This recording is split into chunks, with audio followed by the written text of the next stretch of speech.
Okey, di sini saya akan menunjukkan bagaimana untuk membuat assignment ataupun menggunakan notebook LM oleh Google secara paling asas lah untuk mencipta satu infografik.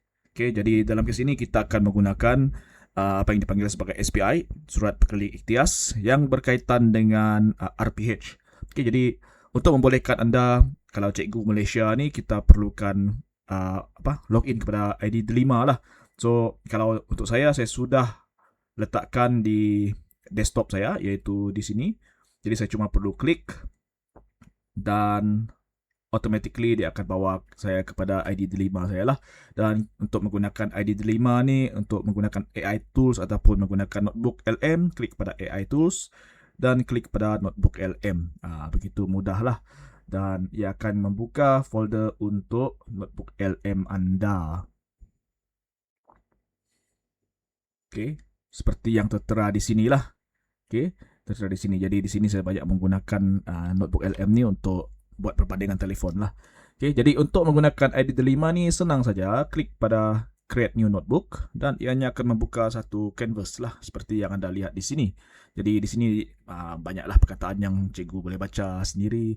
Tapi kita fokus kepada apa yang kita nak buat, iaitu kita nak ringkaskan SPI untuk RPH. Jadi cikgu perlu download SPI tersebut. Okay, boleh download di KPM ataupun kalau cikgu adalah menti kepada saya akan break lah dia punya file tu, cikgu guna saja. Lepas tu cikgu just drop dalam box tadi tu dan biarkan Google melakukan kerja dia. Okay, selepas beberapa minit Google ataupun Notebook LM ini akan membuat satu pemikiran proses, maka dia akan buat ringkasan berkenaan apa dokumen tersebut.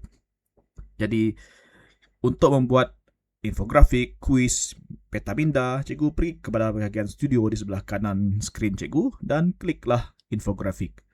Okay, bila cikgu klik infografik tersebut, tunggulah untuk beberapa minit dan ianya akan menghasilkan infografik yang bertepatan untuk digunakan oleh cikgu untuk dikongsikan. Jadi penggunaan Notebook LM ini sebenarnya sangat meluas. Ini secara asas sahaja. Digalakkan cikgu menggunakan melalui Delima supaya dapatlah akses ataupun dapatlah rekod cikgu dah pernah menggunakan AI di dalam kementerian. Okay, sambil kita menunggulah dia generate, dia ambil sedikit masalah. Dia bukannya bergantung dengan prosesor komputer cikgu, tetapi lebih kepada bergantung kepada kepantasan Google untuk menginterpretasi data yang telah cikgu bagi.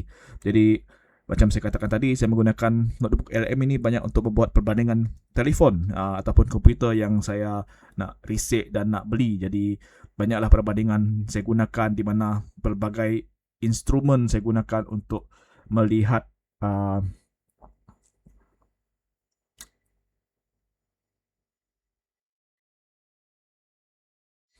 Okey, selepas lebih kurang 2-3 minit, maka Notebook LM akan selesailah membuat apa yang diperlukan, iaitu membuat infografik. Maka cikgu boleh klik dan akses infografik tersebut di sini. Dengan klik di sini dan cikgu boleh lihat ringkasan yang telah disediakan oleh Notebook LM. Sangat mudah dan sangat ringkas. Okey, biasanya infografik ni satu muka surat saja. Jadi cikgu boleh gunakan ini, downloadkan. Okey, downloadkan, savekan sebagai image. Lepas tu gunakanlah untuk tujuan yang cikgu mahukan.